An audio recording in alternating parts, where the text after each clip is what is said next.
Hi everyone, welcome to another episode of the Now You Know podcast. And today we're joined by Khushbu Khetan, the founder of Sanskritam, which is a brand dedicated to bringing Ayurveda into modern wellness and into our lives. She has a background in strategy consulting, food technology, and even biotech, and also did get a master's degree from the Duke Fuqua School of Business.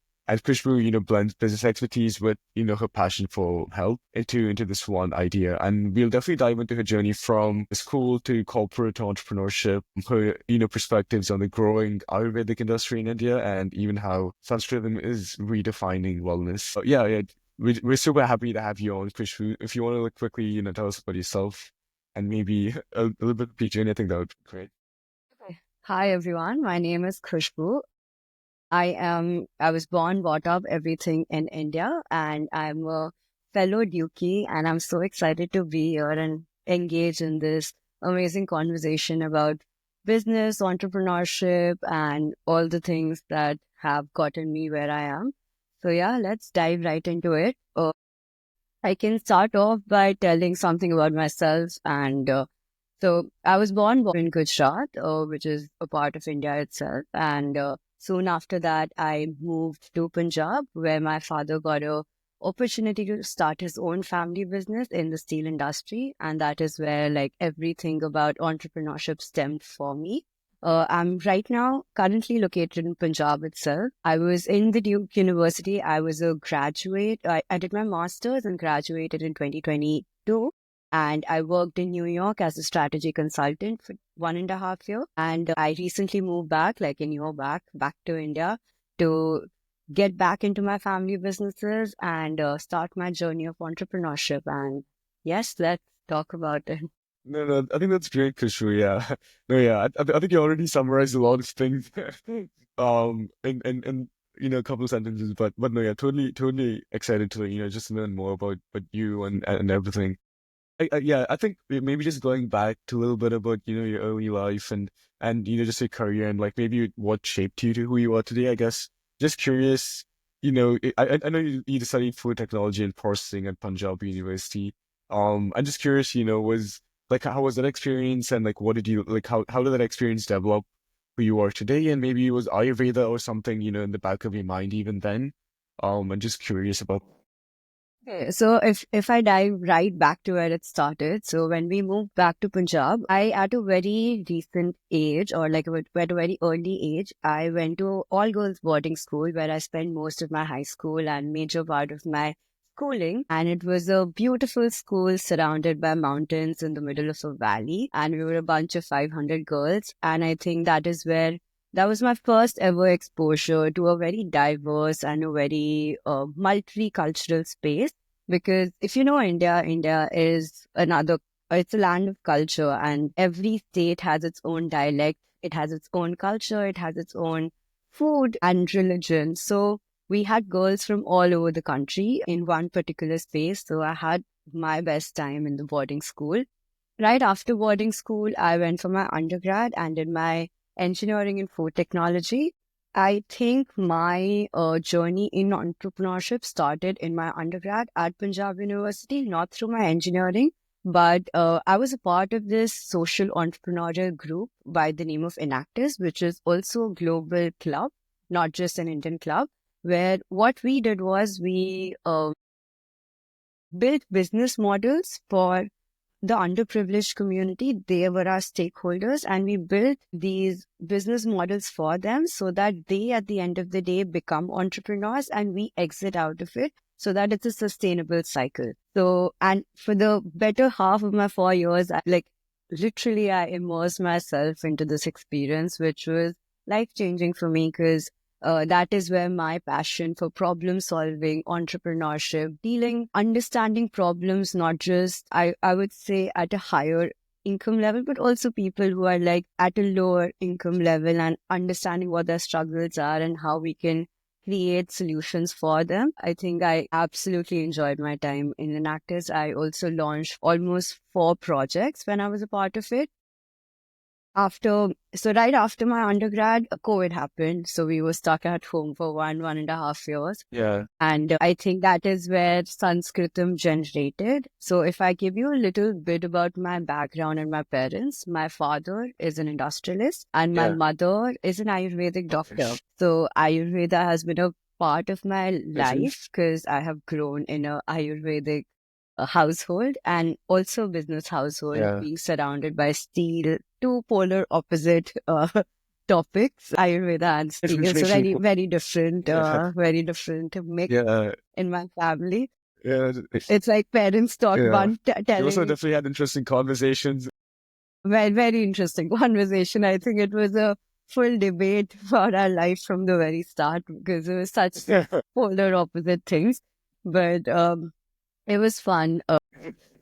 Both my parents are entrepreneurs. My father started his business when he came to Punjab. My mom also, she she inspired the thought of Ayurveda in everyone in our lives. She had her own clinic when we moved here. She started with a small practice, and it was her vision to convert the small practice into a bigger space and convert it into a wellness center. So right after my Yeah. undergrad, when we were in COVID, that is when Dad, Mom, and we sat down and we decided to finally convert the small space into a bigger space and build our very own first wellness center in Khanna, Punjab itself. And it started off with Okay. obviously the land, construction, and the very Okay. so Sanskritam is a wellness center which is situated in Punjab, Khanna itself. So it's built keeping in mind a lot of sustainable practices. So for example, we embodied passive designs as well as net zero building designs while creating the Sanskritam Wellness Center. So we have a lot of elements. If you ever Yeah. come visit Punjab, we would definitely love to show you around, but we have a lot of elements that showcase those things. And I think right Wow. there, when we started this, that is when I wore a lot of hats. I got myself into branding. I got myself into logo designing and creating the entire brand book of it with the designers. And I wore a lot of Yeah. hats. I went into the construction part of it. I was a big, like, I headed the construction part also, so I got to know exactly how a building is constructed in Wow. India. Okay. Yeah, and Oh, nice. because So, like, were you also like I guess, the main architect and stuff? no, not the Oh, main sorry. architect. I Yeah. think the architect did the job. I think I was just like overlooking and giving a few inputs, and yeah, I think I couldn't do that. But definitely, it was like an open Oh, space for that's us, nice. right, to innovate. So we tried to do anything and everything, and we tried to be as creative as possible as a family. We had some very heated discussions as well, but it was a fun time during COVID. Everyone stuck in one No, house yeah, for and sure. trying No, to do something about one company. So it was fun in that way. Uh, right after, wait, so wait. we, I think that's really sorry. yeah, Sorry. no, please. No, I was going to say. No. I was going to say, like, it sounds very interesting because over COVID, it sounds like both your mom and your dad, who are both entrepreneurs, and even I'm sure, like, you, I mean, you yourself are one, but it's like, a group of three people who have this, you know, just this, I guess, natural, innate desire to, like, start something. I think it's like really interesting, and you guys, like, are a family and stuff, and I don't know, it sounds really interesting to me because it's almost like you're building on your mother's knowledge and Mm, the career side of this industry, but also, like, obviously your father's and your own ideas and stuff as yeah. well. So it sounds very, like, interesting and inspiring. I'm curious, like, who, like, did you originate all, like, did you come up with the ideas? I'm also just curious about the name itself. Like, what is Sanskritam? Like, how would you describe the meaning of Sanskritam and stuff? Yeah. So my dad got the name. He pitched the idea for the name of Sanskritam. So Sanskrit is obviously the origin of a lot of languages in our country, right? And it is the origin for Hindi as well. So we as a country, Sanskrit originated in our country, just as well Ayurveda did. I think the word originates from that particular idea itself, Sanskrit. And when you put the word in front of it, it just makes it a lot more pure. And that is what we wanted, the authenticity, the experience, and the purity of Ayurveda and the way it is to the people who are here in the world, and how we can get to them is how the entire idea originated of Sanskritam. Yeah, I Okay, think nice. Interesting. That's very nice. Yeah. I think the idea was all my mother. I would say it's her. She wanted to do something really big with Ayurveda. I think 5 years back when we started, the wave of uh, Baba Ramdev and Patanjali exposed our country and the world probably with the idea of Ayurveda, even though it's been in the country for like more than 5,000 years, right? But no one really gave a lot of importance to it because it thought, if you ever talk about even like now, I think the scenario is changing quite a bit, but before people just thought it to be obsolete and something which was not something they would really opt for. But now, because the people are starting to realize the importance of preventive health versus cure, is how they are Yeah. realizing how Ayurveda will play and is playing such a big part in everyday life and everyone's lives. So it was, I think Yeah. the idea generated from my mom. She was really passionate about this. We finally found a land where we could at least implement it. And we started with our construction, we started with our branding, and right as when the center was being like it was about to finish, and we were about to open our gates, is when I got my offer from Duke University, and I ended up leaving for the US. Wow. And Wow. my parents, like Okay. my mom, started like The timing. the time she was amazing. But anyways, Yeah. I went to the US. My mom took over the entire operations and absolutely everything. We did not get into the marketing point of it. At the very start, I think it started off with word of mouth because my mom's big, like, I think me and my dad get the marketing side aspect of it to Sanskritam, and she gets the technical and the knowledge and the operational side of it when it comes to that. I think me going to the US really just, I think, put a stop to the whole marketing part of it. But we, for one full year, actually till now, we've been running really well only with word of mouth because such a concept and such an Wow. experience is one of the first in Punjab, I would say, which is Wow. so, yeah, it's running by word of mouth. Now we've finally started getting into the marketing aspect with the digital marketing and building our websites and really putting our work Yeah. out there with a lot of things. But till now, Yeah. we've been running with word of mouth, which we're really amazed and we're really proud of. And Excellent. yeah, No, wait, congratulations on that. Yeah, yeah, because I do know word of mouth is probably is probably like the best way for people to even hear about different kinds of like things. I think there's a lot more of like trust established immediately if it's through word of mouth because yeah. you trust the person and you trust their word, and if they tell you something, well, you're going to listen to them. So I think that's great, Khushbu. Congratulations on that. I No, definitely do thank think you. that's awesome. Yeah, Oh it's yeah, all for teamwork, I sure. feel. Yeah. No, yeah. And just curious, yeah. Just like taking maybe like one step back. I do know you had like amazing internships and jobs in the past. So just curious about those experiences, like what that taught you, and maybe what the leap was from going to corporate to entrepreneurship. Because I do know a lot of people also think about this, because I know it's risky. Like it does take a lot of courage. Just curious what your experience was with this. I think so. I did my first ever job, I would say, right after my master's at Duke, and I got my job at a boutique strategy consulting firm by the name of CG42, and in New York itself. And I absolutely had one of the best experiences when it comes to corporate because corporate gave me the structure that I needed to venture out into entrepreneurship. It gave me the mentorship. It gave me the most beautiful kickstart to my professional journey because I found such amazing colleagues. I found such amazing mentors in that small company. So we were a company of 15 to 20 people and we were into strategy and growth consulting. We mainly dealt with B2B companies. We did strategies, product launches, growth with a lot of banks, insurance companies, and also education, edtech companies. So it was a lot of fun in that way. And Yeah. also New York was so much fun for me. at the city. It was such a great experience. But I think right after, it had been 1.5 years of me working in the company, and I realized the growth. I realized the opportunity cost of the businesses that were there back home and what I was working on. So I always knew I wanted to do something of my own, and I knew there was no better time to kick that off. I came with no expectation back home. I did not know what I would venture out into because I wanted to understand both my family businesses. So for 1 year, I have been a major part of the steel industry as well. I've been working with my father in the trading of sponge, iron, Okay. and yes, and Wow.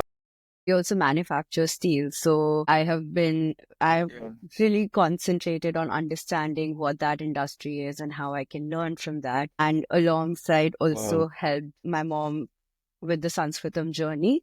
So, and now I'm finally Wow. combining both the knowledges that I have. I'm venturing out into a startup of my own and combining my food technology knowledge and business. I'm venturing out into a food tech startup of my own, which I'm very excited about. So, yes. So wow, Khushbu. Yeah, I think that's again, congratulations again. But I think it's really cool because I feel like you're always like doing like learning a lot just through I didn't even know you were like very involved in the steel industry and with your father and thing. And I think that itself makes for a whole different conversation. Yes. I think that's awesome. That's awesome, Yeah. Christian. Yeah, I guess yeah I guess like yeah, just curious maybe a little bit about uh maybe just like 'cause if you could describe Sanskrit um and I guess like you probably also like don't fully focus on it, but just curious, like how do you think it differs from other traditional practices? Because Ayurveda itself is traditional, right? But you're trying to bring this to the public in a very new manner or a new fashion. So just curious how you that like like how would you describe that? How do you think it is different from other existing practices in India? Because I do know like there's a lot of other people too like very involved in Ayurveda. Yeah. 100%. So I think Sanskritam always wanted to focus on taking Ayurveda to the modern lifestyle that we live. I think at this point with our generations, I think the most difficult thing is consistency, and that is what Ayurveda requires you to have for actual any results to happen. And we wanted to create a space. We wanted to create a place where people can come and experience that consistency of Ayurveda and give it a chance and actually feel the power of Ayurveda and feel the power of preventive wellness uh, in a very beautiful, sustainable space, which is well connected to Earth, right? And that is the mission that we took to build Ayurveda as Sanskritam as a space as well. Our wellness center embodies the sustainable practices, the lot of things. So how we differ from others as a brand would be we focus on two things. One would be treatment of chronic diseases through Ayurveda and Panchkarma and yoga. And the second would be the personal wellness journey that people can take. So we also have a few residential rooms where we have designed a few retreats, and we have designed personalized retreats for people who want to focus on their not just body level but also mind and connecting body and mind together. We have created these wellness programs for them. So for example, from stress relief management to probably just diabetes is obviously a part of the chronic disease thing. And we specialize also in joints pain, keeping both, again, body and mind in parallel. We have created both the wellness programs and retreats and the journey that a customer takes when they come to our center. I see. Interesting. Okay, okay. So, okay. And do they get to pick what they do, or like do they do all of it, I guess, at the same time?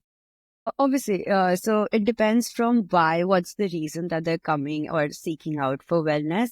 If they are looking for a treatment-based program, my mom being the head doctor, she's going to do the analysis part through Nadi Pariksha, which is through understanding the pulse of your body. And that is when she's going to understand what all imbalances and what all diseases that are going on in the body. And that is how she is going to be planning the rest of the program for people. But if they have just a general experience in mind, they just come to Sanskritam, they come stay for a few days. We have so much. We also have the Sanskritam cafe in our wellness center where we focus on food created through Ayurvedic principles. So they come and experience that. We're also, so the center is right in the middle of farms and uh, like away from the hustle bustle of the city life, right? So it is Yeah. very peaceful as a place. So people come to experience that as well, to just Okay. detach themselves from the everyday life. So we have both ways. You can experience Sanskritam in both ways, Okay. however, whatever you seek to be. Okay. Yep. Okay. Yeah. No, it definitely sounds. It sounds like it sounds very peaceful and calm, like the way you described it. Yeah. Or the outcome, at least hopefully, is probably good that way. Yeah. Yeah. And also, yeah, just curious, like how would like what role do you think Ayurveda plays in, our day and age? Because I feel like a lot of people like have a lot of opinions, and just curious what you think of Ayurveda and maybe its importance in our lifetime, I guess. Yeah. I think the preventive part of Ayurveda plays a big role in for our generation specifically, because we're so exposed to technology and getting social media into our day-to-day lives. I think Ayurveda, if we focus on the preventive aspect of Ayurveda, it can really help an individual balance out both the technology part of it and also the wellness part of your life, because we need both of them in our for us to sustain at the end of the day, right? And with how everything is going, technology also has its pros and cons. And it has the biggest pros, but it also has a con of, Yeah. being so indulged in technology and not understanding what it really does create a lot of byproducts. So I think Ayurveda can help in that aspect of it when I talk about wellness. But also you have the food, you have the lifestyle, you also have different consumer products that are created through the principles of Ayurveda. If we talk about just skincare, the entire line of skincare can be produced with chemical-free products and using just Ayurvedic herbs, because we've dealt with that and we do have like a full range of Ayurvedic skincare products. So we know how different it is from the chemical-based products and how beneficial it is. So moving away from that is also very important to inculcate in for our generation. And then I talk about food and Yeah. lifestyle. Food plays such a big role. So Ayurveda in itself has so many rules as to what time of the day should food be consumed according to what body personality you have. So I'm not the doctor, but it's just the Yeah. knowledge that I've gotten from my mom and like all the research that I've done. But you have Yeah. like three body personalities, which are Vat, Pitta, Kapha, and any imbalance in the body personality, a body, that particular element is what causes the disease in our body. So understanding what personality you are Okay. and then consuming food and defining your lifestyle according to that personality helps with a lot of day-to-day, I think, diseases and chronic illnesses that we have. So, and it also like just keeps your body Okay. healthy. And yeah, I think, and it's very simple. Ayurveda is not as complicated as it sounds. It's very simple if you want to just inculcate in your daily life. I think that awareness, that knowledge, if you have about it, you can very well like inculcate it in everyday life. So, Got it. Got it. Okay. Okay. No, yeah, I think that makes a lot of sense. So yeah, so it sounds like you're like just saying if you like learn about a little bit of this Ayurveda and like how stuff works, and you actually practice it on a day-to-day basis, which is I think not hard. You should probably see some good results or something, yes, or make sure that your body's at least healthy, I guess, not exactly. too weak or something. Okay, and like do you like do you personally have any practices or like things that you would recommend to our audience or people to do on a basic basis?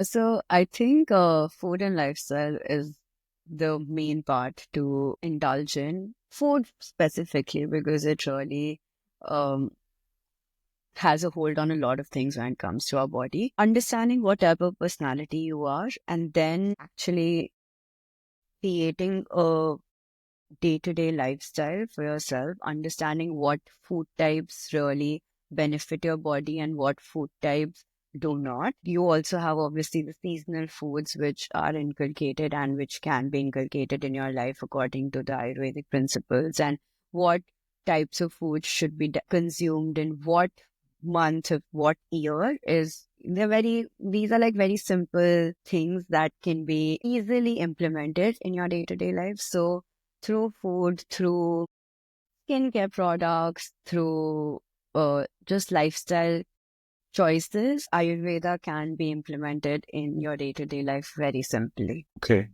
Okay. That's good. Yeah. I think that's very good to know. Yeah. I personally don't think I do much of it. I think I should start. Yeah. I know. I do know that many people do associate Ayurveda with old school, I guess, remedies, or like people are very skeptic about practices itself. And I think most of them want Western practices and stuff. So just curious how the mom, like how the team, I guess, essentially approaches this.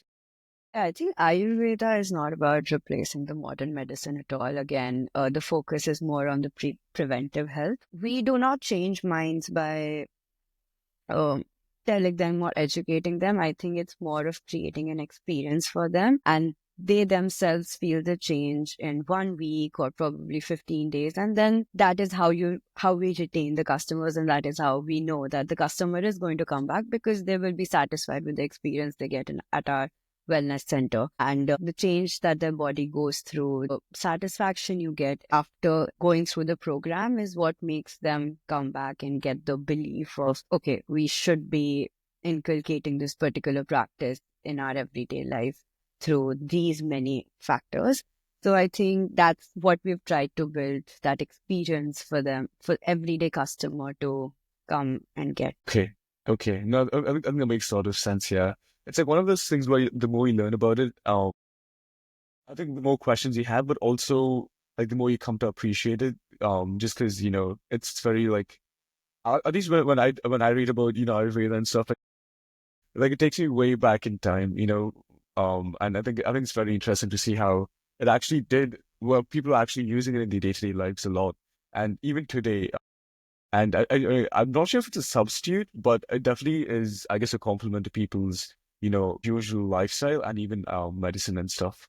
But yeah, And I think awesome. post COVID, also people have really started focusing on this aspect of it because they've realized the value of life and how if we're not taking care of our body and our health and giving that a priority, anything can happen, right?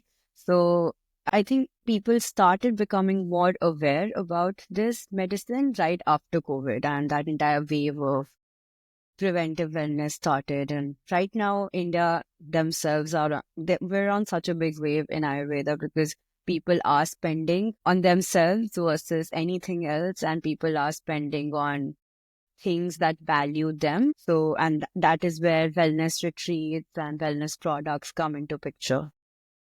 Yep. No, I totally agree. Oh yeah. And also, yeah, no, I think I definitely agree. It's like one of those things where as lifestyle improves, for some reason your health gets worse. I was actually learning about this in one of my classes yesterday, actually. Yeah, at least I think it was research mostly done in the US, but I'm sure it applies to many people. It was like as your income goes up, your health goes down.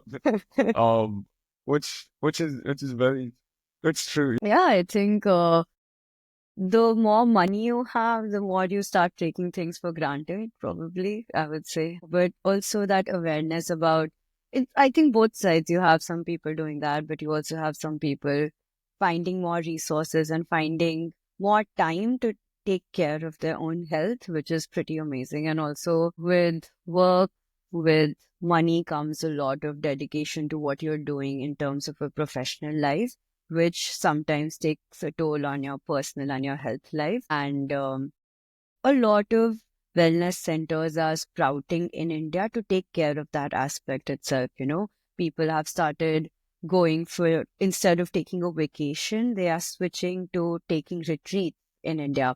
First, we had an influx of a lot of foreign people coming just to experience Ayurvedic wellness centers, but now we can see the switch of a lot of Indians experiencing what we have in our country, like, trying to experience, because Ayurveda is something that originated in our country, and we have India is the best it can be when it comes to hospitality and experiences and these things. So people are switching to going for retreats, spending days just working on their own body and mind and health, which is pretty amazing, I feel. And that is also obviously coming with a lot of disposable income in our country. And that's why people are spending on value for their own health, which is also great.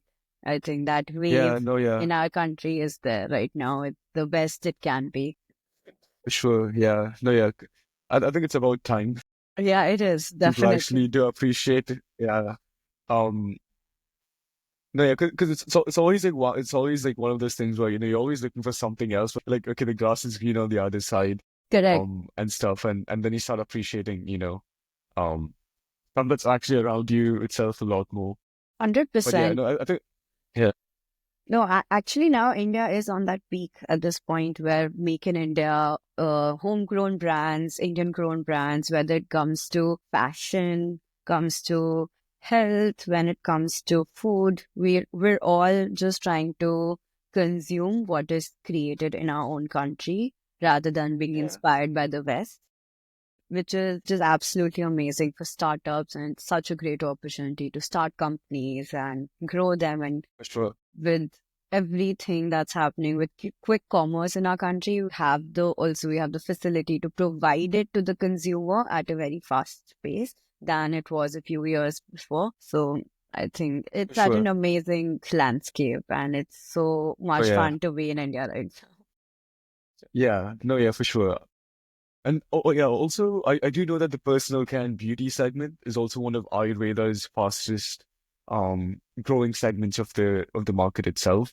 So I'm just curious if you think Sanskritam has any plans of expanding, or maybe even just like I guess just like your own thoughts on that on that aspect of mostly just self-care, and I guess just like products that people can actually use on a day-to-day basis. And then they can actually go on an Amazon or like go to a store and buy. Yeah. And use. So yeah, so when my mom started practicing, we started manufacturing a skincare product line, and we started ideating on it. And she and one of her other colleague, they have already formulated a lot of products when it comes to the skincare line. So I think it's all in works right now. We do use our products itself at our center. We do not use any third party products, the things that we have formulated as a company. So it's just more about putting them out into the world, and right now we have so many companies doing that. So we're just like figuring out if we Yeah. should also step into it, or we should just keep it at home and like not expand into that particular segment. But we have a lot of companies in India focusing on Ayurvedic products, from premium to affordable. I think we have it all now in the country, and Yeah. it's pretty amazing to see how this medicine and how this science is being taken and being inspired for so many other companies as well. No, yeah. No, yeah, for sure. No, yeah, I think totally agree. And I think this definitely relates to the point about, just the wellness aspect of it as well, where people are, going on retreats and stuff, where it's like you do want a lot of choices, but also you do also want to, make sure it's like simple, I guess. Not a very hard choice for you. So yeah, honestly, just like very curious, I guess, Khushbu, like, how do you think it's going to evolve maybe 5 to 10 years from now? Like the wellness, I guess, space over the next 5 to 10 years in India? I think it's going to exponentially increase, and wellness is something which should become like, it is the most fast growing industry, one of the most fast growing industries in our country. People do want spas and wellness retreats and centers right next to their home. They don't want to travel a lot. I think we should have a lot of companies who are focusing on getting wellness to your doorstep, not just you going to someone's doorstep and experiencing it. So that is how I believe that is how the entire industry is going to change. And I also believe if we do get into the expansion of Sanskritam, it is not going to be through building more wellness retreats, but it is going to be by selling Sanskritam as an ecosystem and actually providing that ecosystem in whatever space that we get so that it is, I feel, reachable to everyday consumer, even to the urban people. Right now, most of these wellness centers are probably located in remote areas and for where people just have to travel, right? Yeah. The next step should be to how we can get this wellness aspect of it to big cities where we do not have a lot of real estate space, it's expensive, but how we can foray into that space and still have Yeah. all the urban consumers experience it without actually traveling to centers. So I think Okay. that's going to be the next big wave with wellness, is what I believe. And Yeah. also we have a lot of centers which are sprouting up in India, and people are going to spend into going and experiencing those retreats, and people are going to spend on their own health because that is the next thing that people have to, you know, Okay. actually Okay. That makes, concentrate and prioritize. yeah. No, no, I think I totally agree. And, yeah, no, I think the phrase you said, like, you don't have to go to another doorstep. I think it should come to your doorstep. Yeah. Hmm. Yeah. It definitely reminds me of like quick commerce, but yeah. I'm not sure quick wellness is a Could thing. could be the next thing. I don't know how people are going to do it or how we're going to do it, but I think people Yeah. want everything to at their doorstep. I think people really want. Started with food, now it's started with everything in terms of FMCG. Now it's gonna next go to wellness and health. No, yeah, for sure. Yeah, no, totally agree. And oh, yeah, and also like, yeah, I think just curious, I guess, Khushbu, like what's been like the most like rewarding part of, just being a part of Sanskritam, or even maybe just, being a part of your dad's scene industry and just like learning about that. Just curious overall, I think what building that's been. something of my own has been the most rewarding because when you're in a startup space and you're doing something of your own, you're able to create the value you want to create and the type of impact that you want, be it small, be it big, whatever type of work that you're doing, your own impact, your own definition of impact, your own definition of value you want the world to have. And I think that's been the most rewarding part because your own principles is what you're like trying to portray into the company as well, and what values you want people to experience. So that is the most rewarding part. What you believe in is Okay, what you were able to give to the world. for sure, for sure. No, yeah, I think that was definitely very well said. Yeah. Um, And do you know like a lot of people have ideas and stuff, but then I guess they struggle to actually implement it, or I guess go forward with it. And just curious if you have any advice for people in general, I guess going from like an idea to actually going ahead and, making it come to like actual real life and implementing it.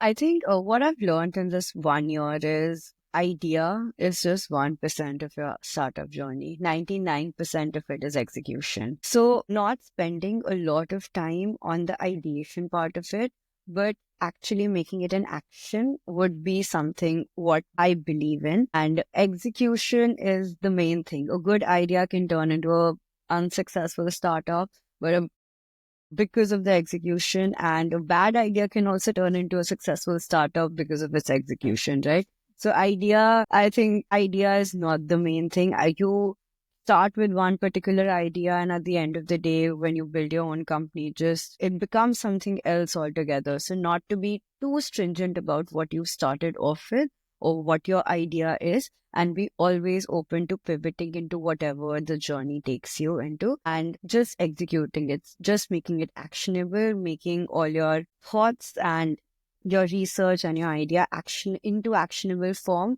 is, I feel, has been the biggest challenge, right? Because you keep thinking about this is how it should be and doing the market research part of it. But when the actions are not taken, I think it's a vicious cycle because you keep ideating, and you're stuck in that loop. But getting from that idea to execution is just the action that you're taking for what you want to do and just jumping into it and just having that leap of faith, to be honest, and just making sure that idea is not the main part, it's the execution of what you have thought. For sure, for sure. I think this is definitely something that a lot of founders say, execution is definitely more important than the idea. And I think there's a lot of truth to it for sure. Definitely. Awesome. Yeah. And then maybe, I guess, maybe like if you could quickly tell us about your experience at Duke to the audience and how that experience is actually helping you today, maybe in your daily life or even just like running Sanskritam or like, trying to think of just like, future business ideas. How has that experience helped you today? Duke was definitely a turning point in my life. First of all, me going from a country of my own country to another country and experiencing that was such a big change in my life, and it had such a big impact in my life as well. The Masters in Management course is such a beautifully designed course with people from such various different backgrounds, various countries. So I feel what I gained the most out of my Duke experience was having different perspectives for one particular thing or one particular problem, could be one solution, but having so many different minds who've had such different journeys and they're all coming together to give you a point of view for one thing was the most fun and the most beautiful thing that I gained out of Duke as well. We had such great professors. For me, it was such a change because I did my engineering where I wasn't exposed to a lot of management courses. So it was the first finance and the first accounting class I ever took in my life, which was so much fun for me. And also, I think Duke was a place where I got out of my comfort zone. Just putting yourself out there again and again and again that is something I have now integrated into my daily life because that is what you need in a startup journey is putting yourself out there, just going and having a conversation with someone you wouldn't usually go and have a conversation with. And I think the few events that we used to have, the networking events that we did, I think that is what that laid the foundation for me to start taking those risks and start making those efforts in my life, which I'm very, very happy about. And yes, so much to learn from. It was such a fun For sure. No, yeah, for sure. I think that's great, Khushbu. So it definitely sounds like you learned a lot about, just being very open-minded, actually, putting yourself out, talking to people, being a little more brave. Also, I guess I'm sure that the academics are obviously like very good for sure. And because I guess the programs are all like very well reputed anyways. So I think you learned a lot. I Yes, think that's great. Yeah. 100%. Yeah. Yeah, I guess, um, yeah, I think now we can just get to the fun part of the, yeah. No, it have to be like boring, I guess, but what's like a book or like a podcast or like resource you'd recommend people listen to or like I guess know about? I'm not the biggest reader on this planet Earth, so I don't read. To be honest, I really don't read a lot of books. But I feel when it comes to listening to podcasts, because right now I'm foraying into a lot of consumer goods and I'm doing my research into creating a fun D2C brand in the food space. So I've been listening to a lot of podcasts which showcase how consumer goods have been launched in the country. So I was listening to this podcast by Shantanu, which was really fun. So yeah, I think that would be one podcast which I would definitely recommend people to listen to because it has such good insights. If people want to get into the consumer good industry, it has such good insights. I think podcasts are everywhere. Even if you open social media, even for 10 seconds, you get to like whatever industry people are interested in, they should definitely go listen to podcasts and listen to people who have had experience in the space. So yeah. Yes, for sure. Just like you're listening to Khushbu about her experiences, you also Yeah. do that. No, yeah, for sure. No, yeah, I guess like okay, let's assume you weren't building Sanskritam. Like let's assume there's a world where you weren't doing it. Like I think you should do it. I think it's awesome. Let's assume you weren't. What else do you think you'd be doing? Yeah. I think I would be a photographer. I would just love to travel the world with my camera. Photography. Yeah. And I've played Indian classical music since the very childhood. So I play tabla. So either music or Wow. photography, I genuinely love. And the third would Okay. be product designing, actually. That's something which really excites me. Either of them. I could be doing Okay. either of them. Either one of them. Okay. I Yeah. think they're all good options.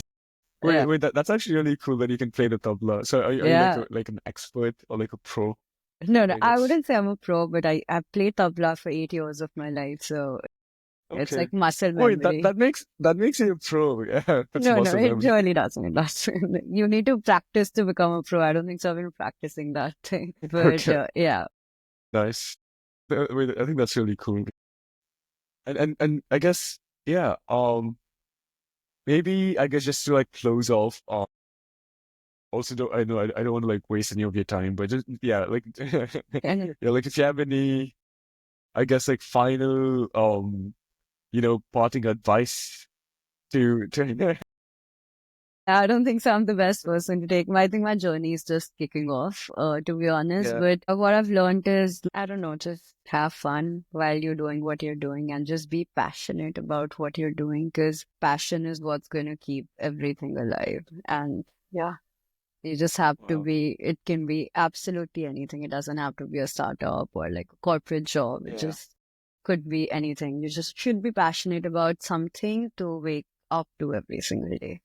And yeah, follow that passion.